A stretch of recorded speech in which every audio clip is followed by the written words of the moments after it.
প্রধান উপদেষ্টা অধ্যাপক মোহাম্মদ ইউনূস চীনা প্রেসিডেন্ট শি জিনপিং এর সঙ্গে দ্বিপক্ষীয় বৈঠক করেছেন। প্রধান উপদেষ্টার ভেরিফাইড ফেসবুক পেজে এই তথ্য জানানো হয়। স্থানীয় সময় আজ সকালে বেজিংয়ের গ্রেট হল অব দ্য পিপলে চীনা প্রেসিডেন্টের সঙ্গে মোহাম্মদ ইউনূসের বৈঠক শুরু হয়। এই বৈঠকের পর মোহাম্মদ ইউনূস স্থানীয় সময় আজ বেলা 11:45 প্রেসিডেন্সিয়াল বেজিংয়ে চীনা ব্যবসায়ী নেতাদের সঙ্গে একটি ইনভেস্টমেন্ট ডায়ালগে অংশগ্রহণ করেন। চীনা বিনিয়োগকারীদের বাংলাদেশে ব্যবসা বান্ধব পরিবেশ সম্পর্কে অবহিত এবং বাংলাদেশে চীনা বিনিয়োগ আকর্ষণ করতে এই অনুষ্ঠানের আয়োজন করা হয়। এর আগে চীনের উপপ্রধানমন্ত্রী ডি শিয়াংয়ের সাথে বৈঠক করেছেন উপদেষ্টা ডক্টর মোহাম্মদ ইউনূস। বৈঠকে চীনা ও বাংলাদেশ তাদের দ্বিপক্ষীয় সম্পর্ক আরও গভীর করার সিদ্ধান্ত নিয়েছে। চীন বাংলাদেশের অন্তর্বর্তী সরকারকে পূর্ণ সমর্থন দেওয়ার প্রতিশ্রুতি দিয়েছে। ঈদের দিন যতই ঘনিয়ে আসছে ততই বাড়ছে বাড়ি ফেরা মানুষের ঢল। ভিড় বাড়লেও ঈদ যাত্রার পঞ্চম দিনেও অনেকটাই নির্বিঘ্নেই ঢাকা ছাড়ছেন নগরবাসী। শুক্রবার কর্মজীবী মানুষজন রাজধানী ঢাকা ছাড়ছে, কেউ বাস, কেউ ট্রাকে, আবার অনেকে ব্যক্তিগত যানবাহনে বাড়ি ফিরছেন।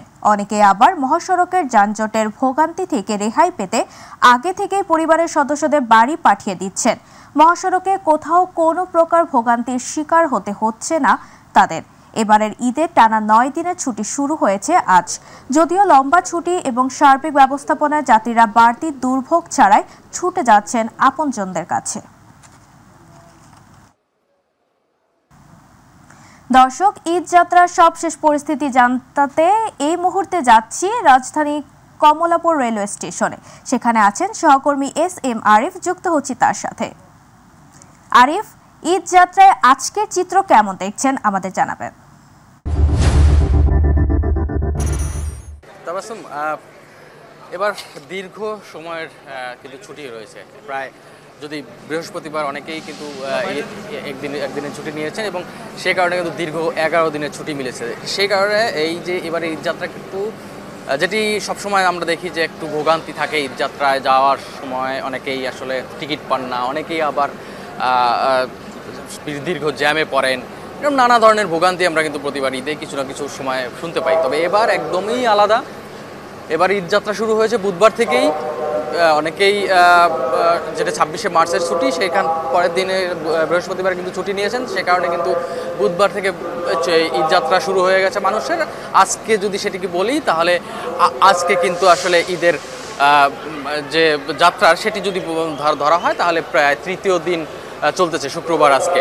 তো সেখানে আসলে মানুষের যে মধ্যে উচ্ছ্বাস সেটি আমরা দেখেছিলাম। যারা সাধারণ যাত্রীরা রয়েছেন তারা কিন্তু আসলে খুব স্বাচ্ছন্দ্যেই এই ঈদ যাত্রায় কিন্তু তারা যেতে পারছেন তাদের গন্তব্যে। এবং অনেকের সাথে আমরা কথা বলেছি, তারা বলেছেন যে টিকিট সহ যে নানাবিধ সমস্যা আগে ফেস করতেন তারা কিন্তু এবার সেটি ফেস করেননি। কমলাপুরে কিন্তু আমরা প্রতিবারই দেখি যে একটু ভিড় থাকে, হ্যাসেল থাকে। অনেকেই বলেন যে সময়টা ট্রেনের যে সময়, সেই শিডিউলের সময় অনেকেই কিন্তু এসে পৌঁছতে পারেন না দীর্ঘ যানজটের কারণে, সেগুলো এবার নেই। সব মিলিয়ে এবার ঈদ যাত্রাটা একটু শান্তিতেই কিন্তু আসলে বিরাজ করছে, সবার মধ্যে স্বস্তি বিরাজ করছে। এবং আরেকটি বিষয় জানিয়ে রাখি যে এই গত কয়েক বছর ধরে কিন্তু অনলাইনে টিকিট বিক্রি হচ্ছে, এই ট্রেনের টিকিট শতভাগ অনলাইনে। সেখানে আমরা দেখেছি যে ট্রেনের টিকিট অনলাইনে বিক্রি হওয়ার কারণে কিন্তু অনেকেই বলছেন যে এটা সহজ হয়েছে সবার জন্যই এবং ঘরে বসেই তারা টিকিট কাটতে পারছেন, কোনোভাবেই প্ল্যাটফর্মে বা কোথাও গিয়ে টিকিট কাটা লাগছে না। সেটি অনেকের কাছেই স্বাচ্ছন্দ্যের মনে হচ্ছে। এবং যেই বিষয়টি সবসময় আমরা দেখি যে টিকিট কিন্তু অনলাইনে কাটার পরেও অনেকে কিন্তু আসলে টিকিট পান না, সেই হ্যাসেল থাকে। এবারও কিন্তু আমরা অনেকেই দেখেছি যে প্ল্যাটফর্মে অনেকে দাঁড়িয়ে এখানে স্ট্যান্ডিং টিকিটের জন্য দাঁড়িয়েছেন, তারা অনেকে টিকিট পাননি, তারাও বলছেন তারা বাড়ি যাবেন। অনেকেই আসলে হয়তো এই ট্রেনের করে বাড়ি যেতে পারবেন না, স্ট্যান্ডিং টিকিট জানেন যে খুব কম থাকে, সে কারণে। আরেকটি বিষয় জানিয়ে রেখেছি, টিকিট ছাড়া ভ্রমণ কিন্তু ট্রেনে হচ্ছে না। আমরা 3 স্তরের যে নিরাপত্তা ব্যবস্থা সেটি দেখেছি, টিকিট চেকিং যে ব্যবস্থা সেটি দেখেছি আমরা। এই প্ল্যাটফর্মে আসার পর দেখেছি অনেকেই কিন্তু আসলে আটকে দেওয়া হয়েছে, টিকিট ছাড়া অনেকে বিনা টিকিটে ভ্রমণের চেষ্টা করেছিলেন, তাদেরকে আটকে দেওয়া হয়েছে। অনেকে টিকিট কিনেছেন, অনলাইনের যে টিকিট সেটি অনেকেই আসলে ভুয়া টিকিট কিনেছেন, সেটিও আমরা দেখেছি।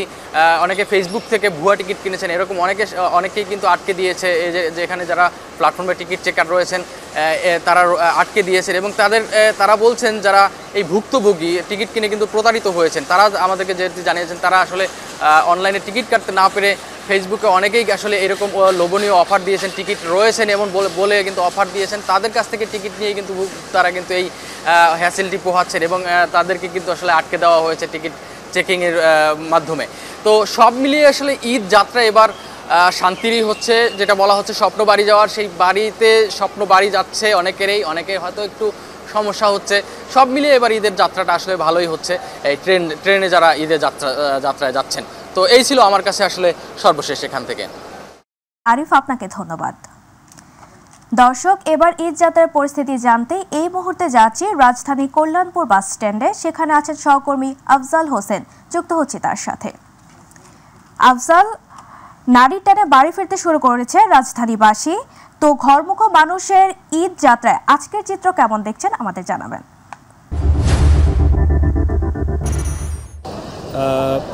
আমি এই মুহূর্তে দাঁড়িয়েছি কল্যাণপুর বাস স্ট্যান্ডে।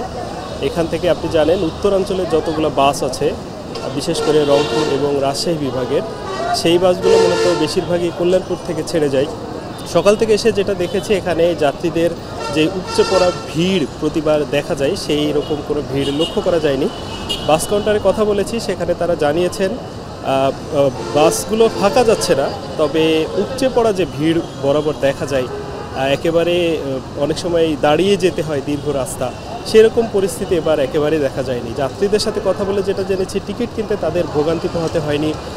এছাড়া অতিরিক্ত টিকিটের যে দাম বরাবর শোনা যায়, সেরকম কোনো অভিযোগও এবার পাইনি। এছাড়া আরেকটা অভিযোগ প্রায় শোনা যায় যে ঢাকার বিভিন্ন প্রান্ত থেকে কল্যাণপুর আসতে অনেক জ্যাম পোহাতে হয়, সেরকম কিছু এবার তারা লক্ষ্য করেননি। সব মিলিয়ে এছাড়া আমি এখানকার প্রশাসন, পুলিশের সাথে কথা বলে জেনেছি যে তারাও বেশ কয়েকদিন আগে থেকেই প্রস্তুতি নিচ্ছেন। এই বাড়তি প্রস্তুতির ফলে এই রাস্তায় যে ভোগান্তি, অর্থাৎ কল্যাণপুর থেকে এই যে সাভার পার হওয়ার সময় রাস্তায় যে ভোগান্তি, রাস্তায় গাড়ি পার্কিং থেকে শুরু করে অন্যান্য যে ধরনের সমস্যাগুলো পোহাতে হয়, এবার তেমন কিছুই নাই। সব মিলিয়ে বর্তমান পরিস্থিতির আলোকে যাত্রী এবং অন্যান্য যারা আছেন তারা বেশ সন্তুষ্টি প্রকাশ করেছেন। এবং এখানে আমি আমার পিছে যে জায়গাগুলো এখানে যদি আপনাকে দেখাই, এই জায়গাগুলোতে যাত্রীতে পরিপূর্ণ থাকে এবং বাসগুলো একটার সাথে আরেকটা লেগে থাকে। কোনো বাস হঠাৎ করে আসলে সেখানে ওঠার জন্য উপচে পড়া ভিড় লেগে যায়, হুড়োহুড়ি লেগে যায়, সেই হুড়োহুড়িটা একেবারেই দেখা যায়নি। এরকম চিত্র বিগত লাস্ট কবে কোন ঈদে হয়েছে এটা মনে হয় না, যাত্রীরা অনেকেই মনে করতে পারছে না। এই ব্যাপারটা এবার সত্যি আনন্দের।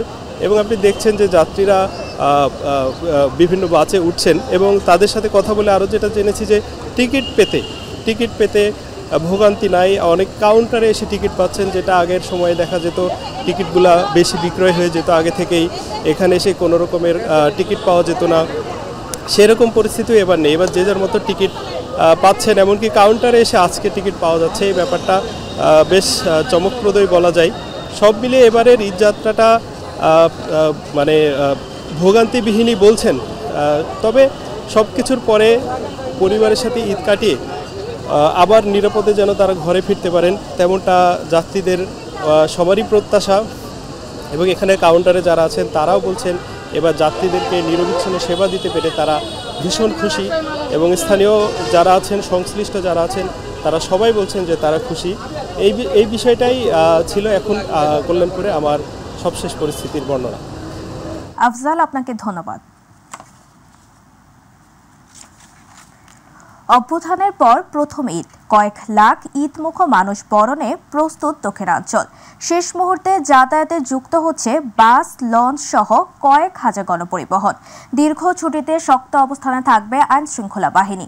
আসাদ চৌধুরী ক্যামেরায়, পারভেজ রাসেলের রিপোর্টে বিস্তারিত। প্রথমবারের মতো টানা 9 দিনের দীর্ঘ ছুটিতে ঈদ পালনে প্রস্তুত দক্ষিণাঞ্চল। প্রতিবারের তুলনায় এবার ঘরমুখো মানুষের ঈদযাত্রা নিয়ে অনেকটা চিন্তিত একাধিক মহল। বিগত বছরের চেয়ে এবার কয়েক লাখ বেশি মানুষ মেতে উঠবে পরিবারের সাথে ঈদ আনন্দে, এমন বার্তায় নড়েচড়ে বসেছে পরিবহন ব্যবসায়ী সহ সংশ্লিষ্টরা। মানুষ যাতে নিরাপত্তায় বাড়ি ফিরতে পারে সে ব্যাপারে আমাদের সর্বোচ্চ চেষ্টা থাকবে। শেষ মুহূর্তে নিরাপদ যাত্রায় পদ্মা সেতুর সুফলে বাস ব্যবসায়ীদের মুখে হাসি থাকলেও ডবল ট্রিপেও চিন্তার ভাঁজ সকল লঞ্চ ব্যবসায়ীদের। জাহাজ ব্যবসায়ী ক্লাসিফাইড হয়ে গেছে অলরেডি এবং তারা কিন্তু এই ঋণ খেলাফি এবং এগুলি কিন্তু স্ক্র্যাপ হিসেবে বিক্রি করা ছাড়া কোনো গতি থাকবে না। দীর্ঘ ছুটির ঈদ আনন্দে পরিবহন সহ সকল নিরাপত্তায় প্রশাসন থাকবে সজাগ, প্রত্যাশা নগরবাসীর। নিরাপদ ঈদ যাত্রায় ফিটনেসবিহীন কোনো বাস চলতে পারবে না, হুঁশিয়ারি বিআরটিএর। মালিক সমিতি, শ্রমিক ইউনিয়ন, পুলিশ এবং সিটি কর্পোরেশন পৌরসভা বিআরটি মিলে একটা মনিটরিং টিম হবে, সাথে সাথে একটা বিজনেস টিমও থাকবে ঈদে ঘরমুখী মানুষের যাত্রা নিরাপদ নিশ্চিন্ত করার লক্ষ্যে। লঞ্চ এবং বাস যাত্রীদের নিরাপত্তায় এবার ভিন্নধর্মী পন্থা অবলম্বন করবে প্রশাসন। আমাদের যে কোনো পরিস্থিতির জন্য আমাদের সমস্ত রকমের প্রস্তুতি আছে। আমাদের মেট্রোপলিটনের ফোর্স ছাড়াও আমরা 100 এপিএমের ফোর্স নিয়েছি এবং সমস্ত পয়েন্টে আমরা নিয়োগ মোতায়েন করেছি এবং আপনি শহরের মধ্যে ঘুরলে দেখবেন যে আপনি যদি একটু তাকান দূরে দেখবেন যে হ্যাঁ পুলিশ দেখা যাচ্ছে। গণ অভ্যুত্থানের পরে এই প্রথম ঈদ, প্রশাসনের দৃশ্যমান জোরালো পদক্ষেপ থাকলে সকল পরিবহনই হবে হয়রানিমুক্ত। ঈদ আগাম এবং ঈদ পরবর্তী প্রতিটি যাত্রাই হবে নিরাপদ, এমনটা প্রত্যাশা এ অঞ্চলবাসীর। পারভেজ রাসেল, মাই টিভি, বরিশাল। ঈদের ছুটি শেষ হওয়ার সাথে সাথে শুরু হয়েছে ঈদের গৃহস্থালী বাজারও। ঈদের আনুষঙ্গিক খাদ্য ও মশলা কিনতে লোকজন ছুটছেন বাজারে। ঈদের মশলা বাজার থেকে সবশেষ পরিস্থিতি জানতে সরাসরি যাচ্ছি রাজধানী কারওয়ান বাজারে। সেখানে আছেন সহকর্মী মিফতা গালিফ। গালিফ, ঈদের প্রস্তুতির নিয়ে মশলা বাজার পরিস্থিতি কেমন দেখছেন আমাদের জানাবেন।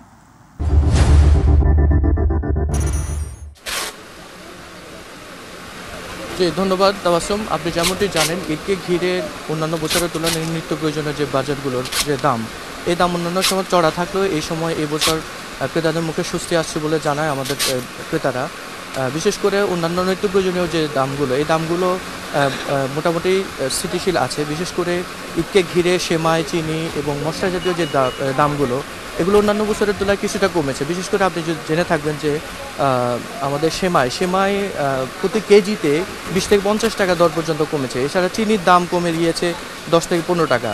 এছাড়াও অন্যান্য পণ্য যেগুলো 5-7 টাকা করে, 10 টাকা করে অন্যান্য সবজি, অন্যান্য মশলা, সবজি, এই জিনিসগুলোর দাম কমেছে। কিন্তু লক্ষণীয় হচ্ছে যে ঈদকে ঘিরে ব্রয়লার মুরগির দাম কিছুটা বেড়েছে বলে জানিয়েছে বিক্রেতারা। তো এই হচ্ছে আমার কাছ থেকে রাজধানী কারওয়ান বাজার থেকে সর্বশেষ সংবাদ। জি, আপনাকে ধন্যবাদ। যথাযোগ্য ধর্মীয় মর্যাদা ও ভাবগম্ভীর্য পরিবেশে পবিত্র লাইলাতুল কদর পালিত হয়েছে। লাইলাতুল কদরের রাত ঘিরে রাজধানী প্রতিটি মসজিদে মুসল্লিদের ভিড় বেড়েছে। আল্লাহর রহমত ও বরকতের প্রত্যাশায় রাতভর ইবাদত করে কাটিয়েছেন ধর্মপ্রাণ মুসল্লিরা। বৃহস্পতিবার সন্ধ্যায় পর থেকে বায়তুল মোকাররম, স্কাটন মসজিদ, বেইলি রোড, পুরান ঢাকার বেশ কয়েকটি মসজিদে এমন চিত্র দেখা গেছে। কেউ দল বেঁধে, কেউ বা বাবা বা সন্তানের হাত ধরে মসজিদে যান। গভীর রাত পর্যন্ত মুসল্লিদের ইবাদত করেছেন।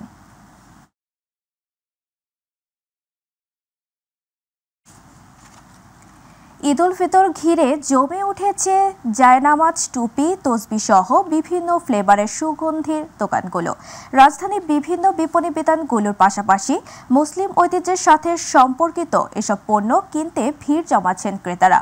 বিভিন্ন বিদেশি পণ্যের দাম বাড়লেও দেশি পণ্য ক্রয় ক্ষমতার মধ্যে আছে বলে জানান ক্রেতারা। বায়তুল মোকাররম এলাকায় ঘুরে বিস্তারিত জানাচ্ছেন মিফতা গালিফ। রমজানে 1 মাস সিয়াম সাধনার পর আসে পবিত্র ঈদ উল ফিতর। ঈদে অন্যান্য পোশাকের পাশাপাশি জায়নামাজ, টুপি, তাসবিহ, সুগন্ধি যেন মুসলিম ঐতিহ্যের সাথে ওতপ্রোতভাবে মিশে আছে। সুগন্ধি মেখে তসবিহ, জায়নামাজ হাতে নিয়ে ঈদগাহে যাওয়া মুসলমান সংস্কৃতির অন্যতম সৌন্দর্য। রাজধানীর বায়তুল মোকাররম এলাকা ছাড়া বিভিন্ন পাড়া মহল্লায় সুগন্ধি, জায়নামাজ, টুপি সহ এসব পণ্য ক্রয় করতে আসছেন শিশু থেকে শুরু করে বিভিন্ন বয়সের মানুষ। জায়নামাজ কিনবো আর কোরআন মাজিদ কিনবো। বাচ্চাদের জন্য হলো টুপি, আতর কিনতে আসছি। এটাকে আমি অত্যন্ত সুন্দরভাবে দেখেছি, কারণ এটা বাংলাদেশ একটা মুসলিম কান্ট্রি। এদেশের মানুষেরা তসবিহ, জায়নামাজ, আতর, এটা মুসলমানদের একটা ভূষণ। যারা একটু মডার্ন টাইপের তারা ট্রাই করে হচ্ছে 3 পিস বা অন্যান্য যেগুলো আছে মডার্ন যেই ড্রেসগুলো সেগুলো নেওয়ার। আর এছাড়া যারা একটু ধার্মিক টাইপের হয় তারা আসলে ট্রাই করে হচ্ছে যে বোরকা নিকাব হিজাব এগুলো দেখার জন্য। পাকিস্তানি সহ ঐতিহ্যবাহী বিদেশি কিছু পণ্যের দাম বেশি হলেও অন্যান্য পণ্যগুলো ক্রয়ক্ষমতার মধ্যে বলে আছে জানান তারা। ভালো বিক্রি হচ্ছে আলহামদুলিল্লাহ, আগের মতো আগের বছর যেভাবে গেছে ওইভাবে যাইতেছে, তবে একটু কম আর কি। 5-7 বছরের বাচ্চার থেকে নিয়ে 60 বছরের বৃদ্ধ পর্যন্ত টুপি আছে আমার কাছে। আতর আছে, জান্নাতুল ফেরদাউস, রজনীগন্ধা, বেলি, গোলাপ, ভ্যারাইটিজ আতর আছে। এই এখন কিছুটা সেল হচ্ছে ভালো মোটামুটি। এখন তো ওইগুলো আসলে সবাই শেষেই কিনতে আসে, তো এটা হলো ইবাদতের মাস, আর সবাই মাসে আপনার জানামাজ কেনে, টুপি কেনে, তসবি কেনে, আতর কেনে, এগুলো ইসলামী আইটেমের যেগুলো জিনিস আছে এগুলো কেনাকাটা একটু বেশি হয়। এগুলো ঈদ মানে খুশি, ঈদ মানে আনন্দ।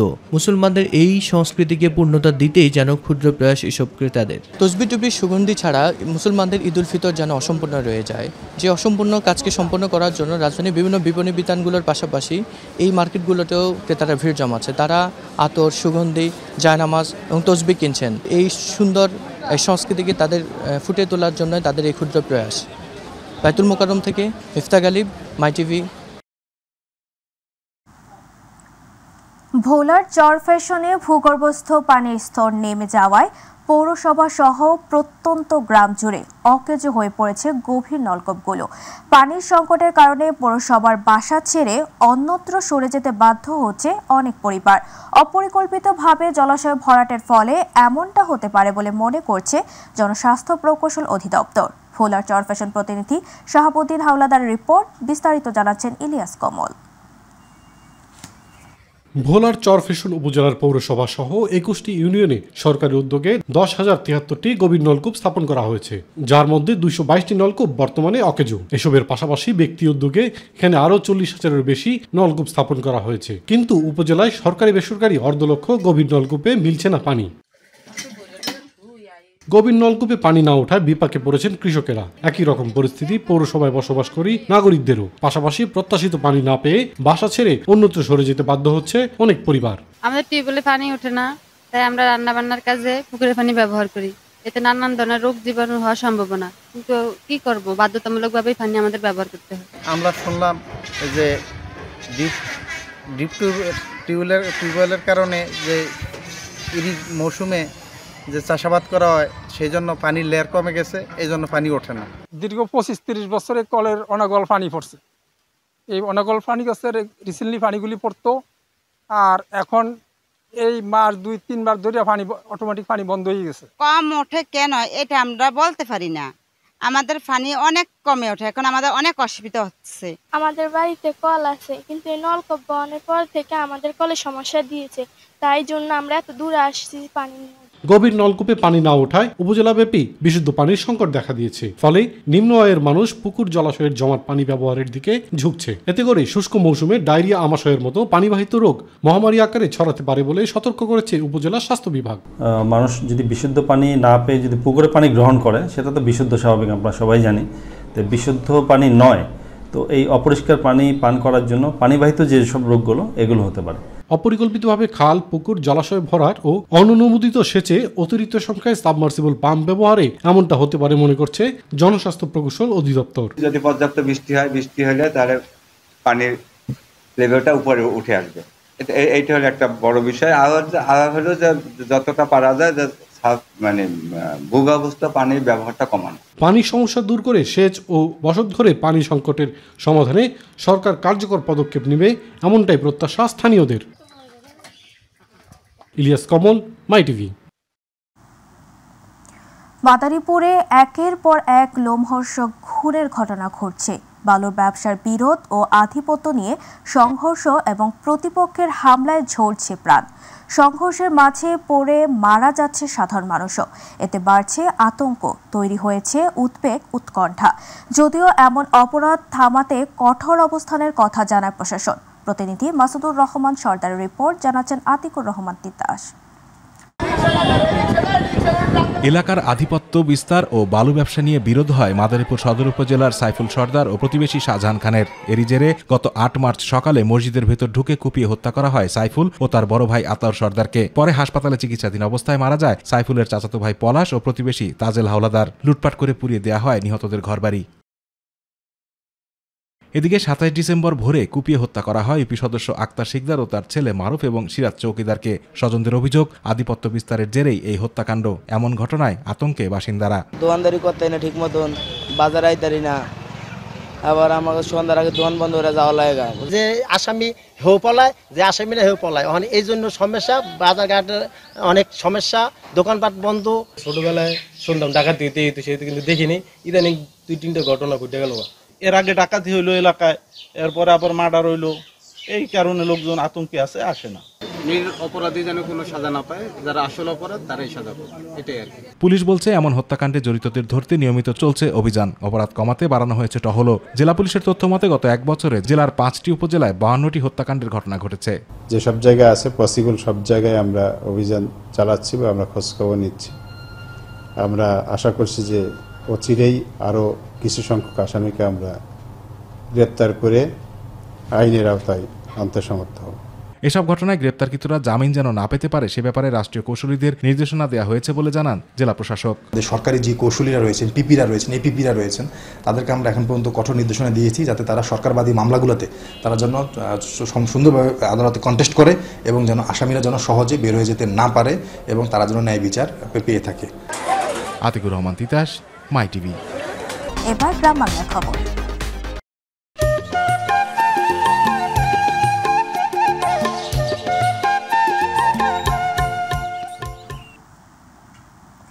ঈদযাত্রায় পরিবার স্বজনদের সঙ্গে নিয়ে বাড়ি ফিরছে মানুষ। ভোর থেকে ঢাকা ময়মনসিংহ ঢাকা টাঙ্গাইল মহাসড়কে যানবাহনের কিছুটা চাপ রয়েছে।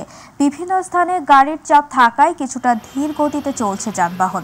যানজট নিরসন ও ঘরমুখো যাত্রীদের নিরাপত্তায় পুলিশ, কমিউনিটি পুলিশ সহ বিভিন্ন আইন শৃঙ্খলা বাহিনীর সদস্যরা কাজ করছেন।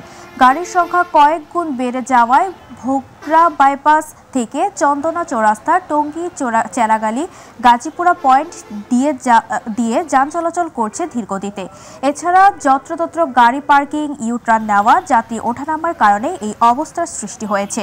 এদিকে ঢাকা টাঙ্গাইল মহাসড়কের চন্দ্রা ত্রিমোড় এলাকায় ঘরমুখো মানুষের উপস্থিতির সঙ্গে সঙ্গে বেড়েছে যানবাহনের ঢল। এতে এই পয়েন্টে কিছুটা ধীর গতিতে চলছে গাড়ি। ঈদকে সামনে রেখে সড়ক মহাসড়কে নেওয়া হয়েছে কয়েক স্তরের নিরাপত্তা ব্যবস্থা। পরিবারের সঙ্গে ঈদের ছুটি কাটাতে বাড়ি ফিরছেন উত্তরের ঘরমুখো মানুষজন। তবে যমুনা সেতু পশ্চিম মহাসড়কের কোথাও নেই যানজট। ভোগান্তি ছাড়াই বাড়ি ফিরছেন মানুষজন। বিগত যে কোনো সময়ের চেয়ে উত্তরের ঈদযাত্রায় এবার স্বস্তিদায়ক হবে বলে দাবি করছে জেলা ও হাইওয়ে পুলিশ এবং সড়ক ও জনপথ বিভাগ। সকালে যমুনা সেতু পশ্চিম মহাসড়ক ঘুরে নির্বিঘ্নে মানুষকে ঈদযাত্রা উপভোগ করতে দেখা গেছে। উত্তর ও দক্ষিণাঞ্চলে 22টি জেলার মানুষের প্রবেশদ্বার যমুনা সেতু। এই মহাসড়কগুলো দিয়ে প্রতিদিন 18 থেকে 22,000 পণ্য ও যাত্রীবাহী যানবাহন চলাচল করে। ঈদের সময় এই সংখ্যা কয়েক গুণ বেড়ে যায়। ঢাকা রংপুর মহাসড়কে পুরো 4 লেন চালু হওয়ায় সুফল পাচ্ছে ঘরমুখো মানুষ। সড়কে নেই চিরচেরা যানজট, নেই পরিবহন সংকটও।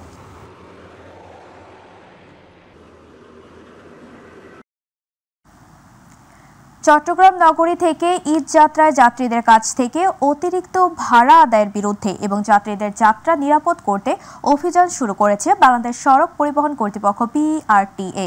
নগরীর সাগরিকা, অলঙ্কার, একে খান ও কর্নেল হাট সহ দূরপাল্লার বাস স্ট্যান্ড ও বাস কাউন্টারে অভিযান শুরু হয়েছে। এ সময় 3টি বাস কাউন্টারকে 15,000 টাকা জরিমানা করেন BRTA চট্টগ্রাম আদালত 11 এর নির্বাহী ম্যাজিস্ট্রেট জাকারিয়া। এছাড়াও অতিরিক্ত ভাড়া আদায়ের অভিযোগে শাহী জোনাকি পরিবহন সহ আরও বেশ কয়েকটি পরিবহন থেকে অতিরিক্ত আদায়কৃত ভাড়া যাত্রীদের মাঝে ফেরত দেওয়ার ব্যবস্থা করা হয়। আমরা এখন পর্যন্ত 3টি কাউন্টারকে অতিরিক্ত ভাড়া আদায়ের জন্য আমরা টোটাল 3 মামলা 13,000 টাকা জরিমানা আদায় করেছি এবং একই সাথে কিছু কিছু ক্ষেত্রে আমরা যাত্রীদেরকে যে অতিরিক্ত ভাড়া যেটি আদায় করেছিল কাউন্টারগুলো, আমরা তাদেরকে সেই টাকাগুলো আমরা ফেরত দেওয়ার জন্য বলে দিয়েছি এবং যাত্রীরা তাদের টাকা ফেরত পেয়েছে এবং তারা খুব খুশি মনে এটাকে নিয়েছে। এবং একই সাথে আমাদের যে সামনের ঈদুল ফিতরে যে আরও 3 দিন বা 4 দিন বা 5 দিন যেটি বাকি আছে, আমরা সেই কদিনগুলোতে বাকি দিনগুলোতে আমাদের এই অভিযান অব্যাহত থাকবে। মাই টিভির চেয়ারম্যান ও ব্যবস্থাপনা পরিচালক নাসির উদ্দিন সাথীর পিতা বীর মুক্তিযোদ্ধা আলতাফ হোসেনের 37তম মৃত্যুবার্ষিকী উপলক্ষে 14 গ্রামে দোয়া মাহফিল ও ইফতারের আয়োজন করা হয়েছে। একটি মসজিদে 14 গ্রাম প্রতিনিধি জসিমউদ্দিন চৌধুরীর আয়োজনে এই দোয়া মাহফিল ও ইফতার হয়। আলতাফ হোসেনের আত্মার মাগফিরাত ও চেয়ারম্যান ও ব্যবস্থাপনা পরিচালক নাসির উদ্দিন সাথীর পরিবারের সুস্বাস্থ্য কামনায় দোয়া পরিচালনা করেন হাফেজ মোহাম্মদ সালামতুল্লাহ। দেশবাসীর কল্যাণেও বিশেষ মোনাজাত করা হয়। দোয়া মাহফিলে বিভিন্ন শ্রেণী পেশার মানুষ অংশগ্রহণ করেন। ছাত্র জনতার আন্দোলনে শহীদদের পরিবারগুলোর প্রতি শ্রদ্ধা ও সমবেদনা জানিয়ে জিয়াউর রহমান ফাউন্ডেশন তাদের মাঝে ঈদ উপহার বিতরণ করেছে।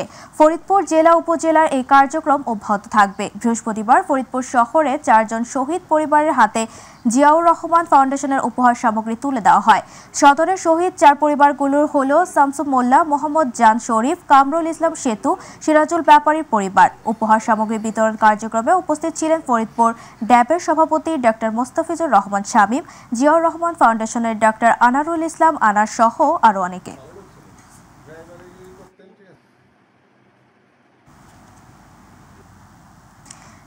বিভিন্ন প্রিন্ট ও ইলেকট্রনিক মিডিয়ার সাংবাদিকদের নিয়ে দিনাজপুরের বিরামপুর জামায়াতে ইসলামীর দোয়া ও ইফতার মাহফিল হয়েছে। পৌর শহরের আদর্শ হাই স্কুল হলরুমে বিরামপুর জামায়াত ইসলামের প্রচার ও মিডিয়ার সভাপতি এম এহসানুল হকের সভাপতিত্বে মাহফিলে জামায়াতের কেন্দ্রীয় মজলিসের সূরা সদস্য আনারুল ইসলাম, দিনাজপুর জেলা সেক্রেটারি ডক্টর মুহাদ্দিস এনামুল হক, বিরামপুর থানা অফিসার ইনচার্জ মমতাজুল হক, বিজুল মাদ্রাসার প্রিন্সিপাল মোহাম্মদ নুরুল ইসলাম, বিরামপুর প্রেস ক্লাবের প্রতিনিধি সহ আরো অনেকে উপস্থিত ছিলেন।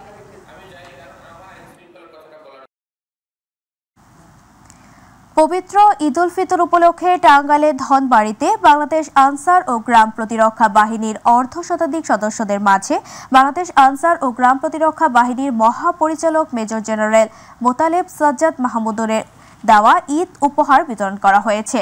ধনবাড়ী উপজেলা আনসার ভিডিপির কার্যালয় থেকে এই উপহার সামগ্রী বিতরণ করা হয়। বিতরণ কার্যক্রম উদ্বোধন ধনবাড়ী উপজেলা আনসার ও ভিডিপি কর্মকর্তা অবনীশ চন্দ্রমণি।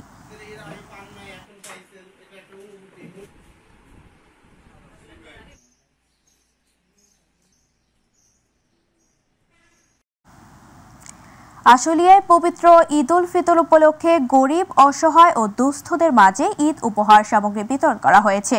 আশুলিয়া থানা ছাত্র দলের ব্যানারে ঢাকা জেলা উত্তর ছাত্র দলের সাবেক যুগ্ম আহ্বায়ক মোহাম্মদ সানোয়ার হোসেনের নিজস্ব অর্থায়নে ও ঢাকা জেলা ছাত্র দলের রাশেদ ভুইয়া এবং ধামসোনা ইউনিয়ন বিএনপির সোহেল খন্দকারের তত্ত্বাবধানে ঈদ সামগ্রী বিতরণ করা হয়।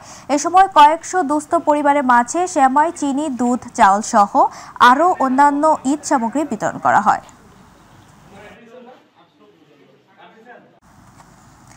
বরিশাল জেলা ও মহানগর জাতীয় পার্টির আয়োজনে ইফতার মাহফিল ও দোয়া মোনাজাত হয়েছে। নগরীর সদর রোডের আশ্বলক্ষ্মী ভবনে অনুষ্ঠিত ইফতার মাহফিলে বরিশাল মহানগর জাতীয় পার্টির আহ্বায়ক অধ্যাপক মহসিনুল ইসলাম হাবুল এর সভাপতিত্বে প্রধান অতিথি হিসেবে উপস্থিত ছিলেন জাতীয় পার্টির নবনির্বাচিত প্রেসিডিয়াম সদস্য ইঞ্জিনিয়ার ইকবাল হোসেন তাপস। বিশেষ অতিথি ছিলেন জেলা জাতীয় পার্টির সদস্য সচিব এম এ জলিল, মঞ্জুরুল আলম খোকন, নজরুল ইসলাম হেমায়েত, কামরুজ্জামান চৌধুরী কামাল সহ বরিশাল জেলা ও মহানগর জাতীয় পার্টির কয়েকশো নেতাকর্মীরা। এ সময় পার্টির নেতাকর্মী ও স্বাধীনতা দিবসে নিহত শহীদদের রুহের মাগফিরাত কামনায় বিশেষ দোয়া মোনাজাত করা হয়।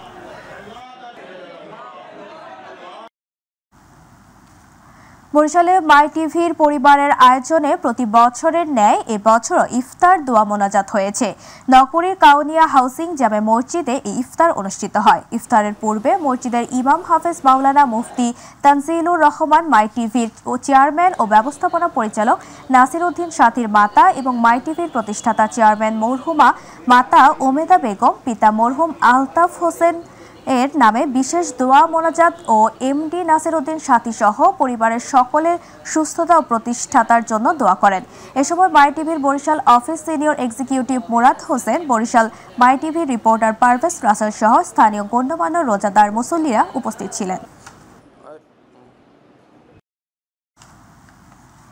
ঈদ উল ফিতরকে সামনে রেখে নারায়ণগঞ্জে মাই টিভির সৌজন্যে ও মাই টিভির নারায়ণগঞ্জ প্রতিনিধি আব্দুল্লাহ আল মামুনের উদ্যোগে ঈদ সামগ্রী বিতরণ করা হয়েছে। বৃহস্পতিবার ফতুল্লার লালখা পিটিআই সংলগ্ন এলাকায় নিজ বাসভবনে দুস্থ ও অসহায়দেরকে ঈদ উপহার দেওয়া হয়। এ সময় আরও উপস্থিত ছিলেন হাজী রেকমতুল্লাহ জামে মসজিদের খতিব তৈয়ব আলী, সমাজসেবক কুদ্দুস মিয়া, বিশিষ্ট ব্যবসায়ী আব্দুস সালাম সহ স্থানীয় গণ্যমান্য ব্যক্তিবর্গরা উপস্থিত হয়ে মাই টিভির পরিবারের সাফল্য কামনা করেন।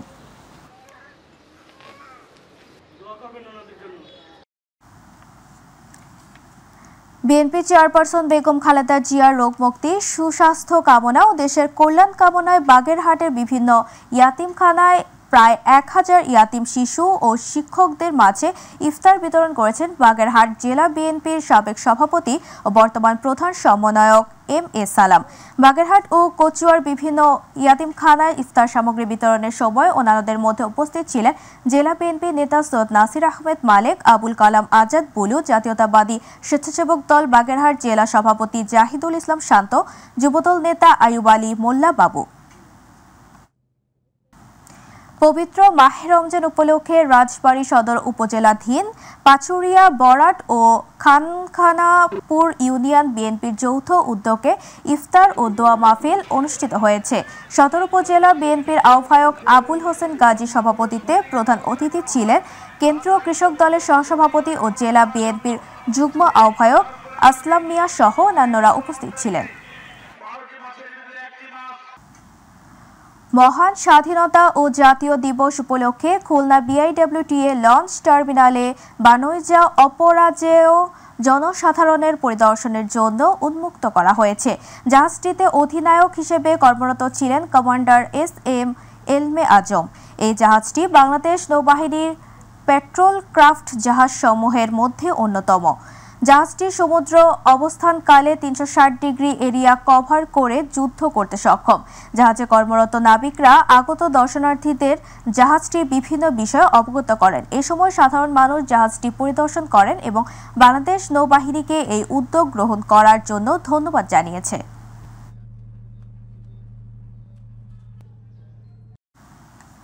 শহীদ জিয়াউর রহমানকে স্বাধীনতার ঘোষক অস্বীকার করা পতিত স্বৈরাচারের তৈরি ভুয়া মুক্তিযোদ্ধাদের বাছাইপূর্বক অবিলম্বে গ্রেফতারের দাবিতে বৃহস্পতিবার পাবনায় যুবদল, স্বেচ্ছাসেবক দল ও ছাত্র দলের উদ্যোগে বিক্ষোভ মিছিল ও সমাবেশ অনুষ্ঠিত হয়েছে।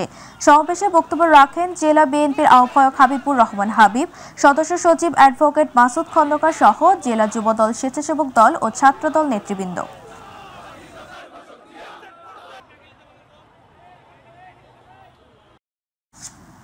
লক্ষ্মীপুরে জুলাই গণ অভ্যুত্থানের শহীদ পরিবার ও আহতদের মাঝে আর্থিক সহায়তার চেক এবং সঞ্চয়পত্র বিতরণ করেছে জেলা প্রশাসন। বৃহস্পতিবার জেলা প্রশাসনের সম্মেলন কক্ষে এসব চেক বিতরণ করা হয়। অনুষ্ঠানে জেলা প্রশাসক রাজীব কুমার সরকারের সভাপতিত্বে আরও উপস্থিত ছিলেন পুলিশ সুপার মোহাম্মদ আক্তার হোসেন, স্থানীয় সরকারের উপপরিচালক ও পৌর প্রশাসক মোহাম্মদ জসিম উদ্দিন, অতিরিক্ত জেলা প্রশাসক জেপি দেওয়ান, জেলা বৈষম্য বিরোধী ছাত্র আন্দোলনের আহ্বায়ক আরমান হোসেন। এ সময় 13 জন শহীদ পরিবারকে 10 লাখ টাকা করে, আহত এ ক্যাটাগরির 11 জনকে প্রত্যেককে 2 লাখ টাকা, বি ক্যাটাগরির 29 জন প্রত্যেককে 1 লাখ টাকা করে দেওয়া হয়।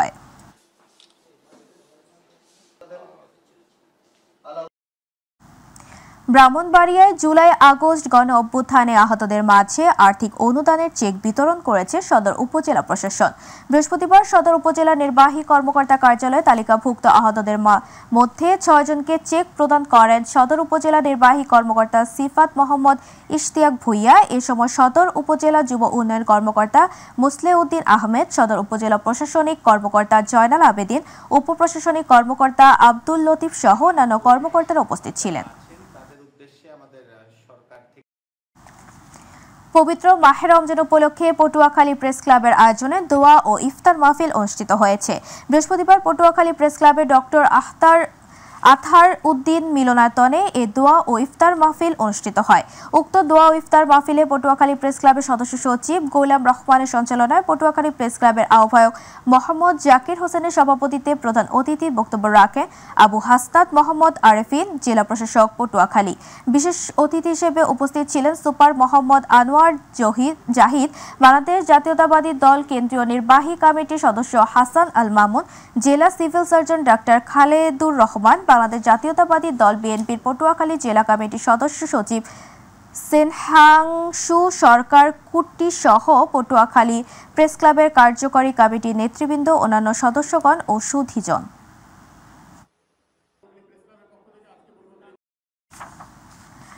বিএনপির ভারপ্রাপ্ত চেয়ারম্যান তারেক রহমানের নির্দেশে সকল নেতা ও কর্মীরা দেশের উন্নয়ন ও জনগণের শান্তির লক্ষ্যে কাজ করে যাচ্ছে। বিএনপি দেশের সন্ত্রাস ও অত্যাচারী জুলুমবাজদের ঠাঁই বাংলার মাটিতে হতে দিবে না বলে মন্তব্য করেছেন টাঙ্গাইল ১ মধুপুর ধনবাড়ী আসনে বিএনপির মনোনয়ন প্রত্যাশী বিএনপি নেতা বাংলাদেশ সেনাবাহিনীর অবসরপ্রাপ্ত লেফটেন্যান্ট কর্নেল আসাদুল ইসলাম আজাদ।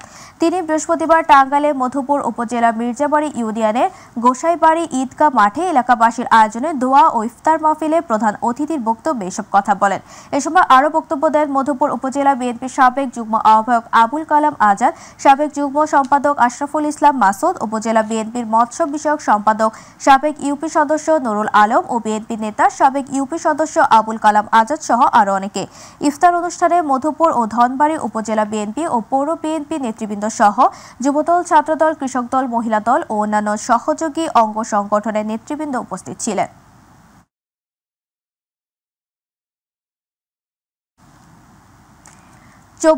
জুলাই আগস্ট বিপ্লবের প্রথম শহীদ আবু সাইদ ও সকল শহীদদের স্মরণে ইফতার ও দোয়া মাহফিল অনুষ্ঠিত হয়েছে। বৃহস্পতিবার রংপুরের পীরগঞ্জে জাফরপাড়ায় শহীদ আবু সাইদ পরিবারের আয়োজনে জাফরপাড়া কামিল মাদ্রাসা মাঠে ইফতার ও দোয়া মাহফিলে শহীদ আবু সাইদের বাবা মকবুল হোসেনের সভাপতিত্বে এ সময় উপস্থিত ছিলেন রংপুর রোকেয়া বিশ্ববিদ্যালয়ের উপাচার্য ডক্টর শওকত আলী, জেলা বিএনপি আহ্বায়ক সাইফুল ইসলাম, উপজেলা নির্বাহী কর্মকর্তা খাদিজা বেগম ও পীরগঞ্জ থানার ওসি এম.এ. ফারুক, শহীদ আবু সাইদ ফাউন্ডেশনের সভাপতি রমজান আলী সহ আরো অনেকে উপস্থিত ছিলেন। উপস্থিত আবু সাইদ ফাউন্ডেশনের সম্মানিত সভাপতি